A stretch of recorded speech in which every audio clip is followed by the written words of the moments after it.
My name is Dr. Ken Alleyne, a sports medicine and joint reconstruction surgeon. And we have a series of videos that we're going to discuss some of the more common things that we see here in my orthopedic surgery and sports medicine practice. By way of background, I am a board-certified orthopedic surgeon. My training has occurred at many places around the country, including Williams College, Medical School at Wake Forest University, Howard University Hospital for residency, Yale University for my sports medicine fellowship, and then a research fellowship at Harvard MIT in Cambridge.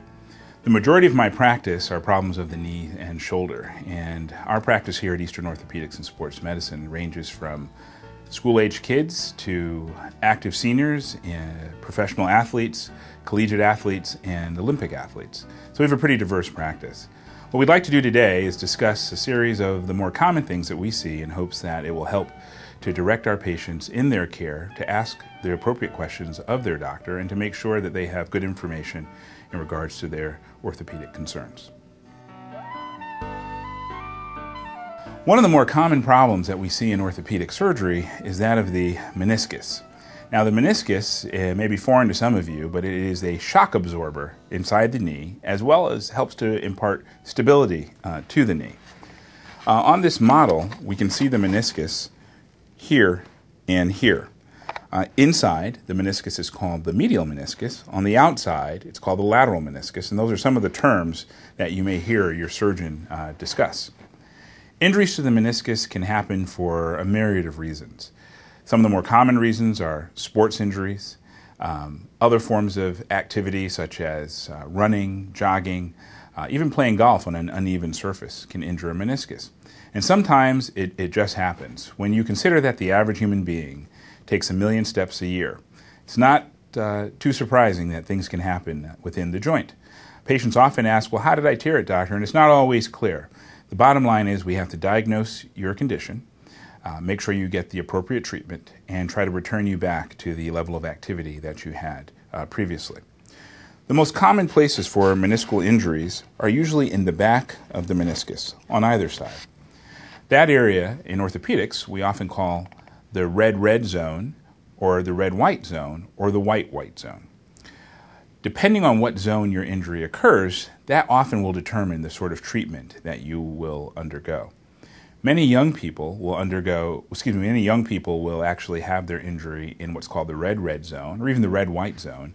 And those areas, the red meaning that there's a reasonably good blood supply, often will undergo what we call meniscal repair.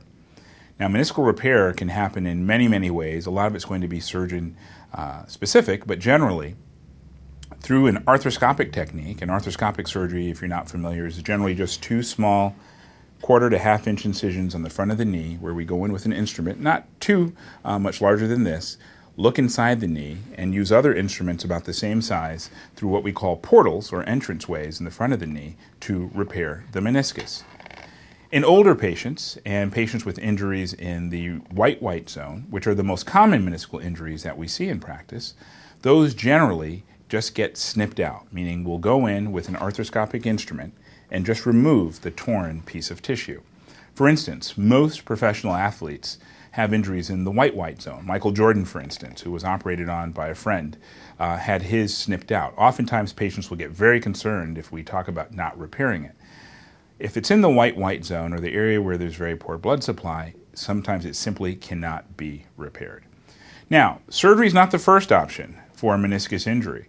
Often, myself or your surgeon will recommend things like anti-inflammatory medications if they're appropriate for you, Motrin, Advil, or some of the prescription anti-inflammatory medications.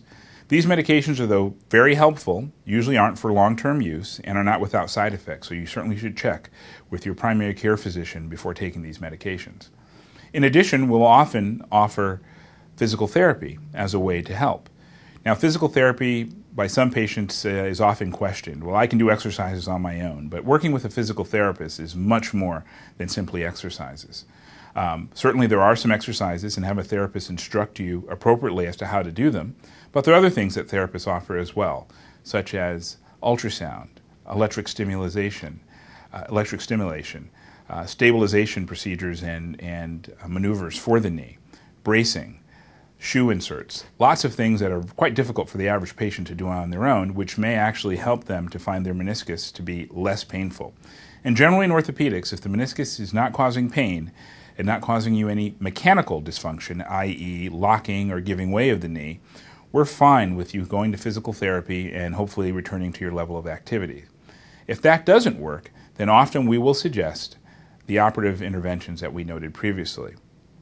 Generally, though, those will not be suggested until you've had a trial of physical therapy or just medication or simply just rest and activity modification, and usually some form of imaging, primarily plain film, X-ray, and MRI.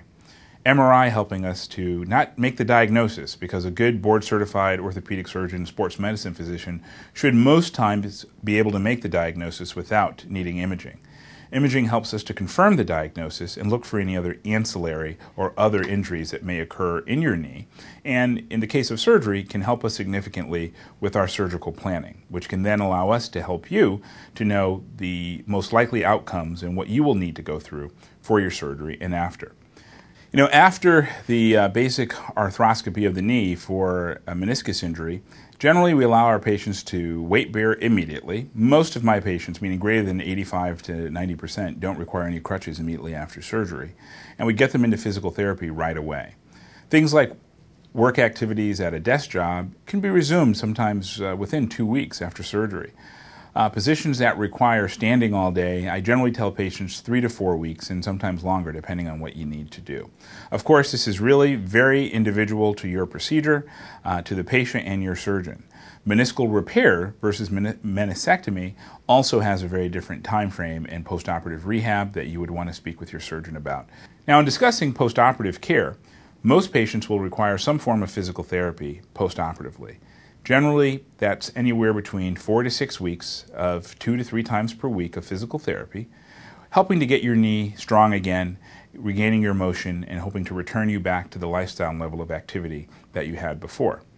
Now, as with therapy when the injury is just diagnosed and you're not having surgery, or therapy after surgery, you are responsible for the vast majority of the benefit that you're going to get from physical therapy, meaning it requires daily exercises and maneuvers that your physical therapist will discuss with you. The time in therapy usually is pretty short, and certainly with insurance companies these days it's getting even shorter. So the opportunity for you to do those exercises every day, sometimes 2 or 3 times a day, is really what's going to help speed your recovery.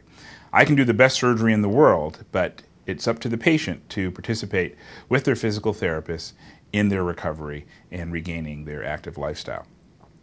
Hopefully that explains the basics about a meniscal injury. Certainly if you have any other questions, please don't hesitate to visit us at www.eosm.net. Thank you for your attention.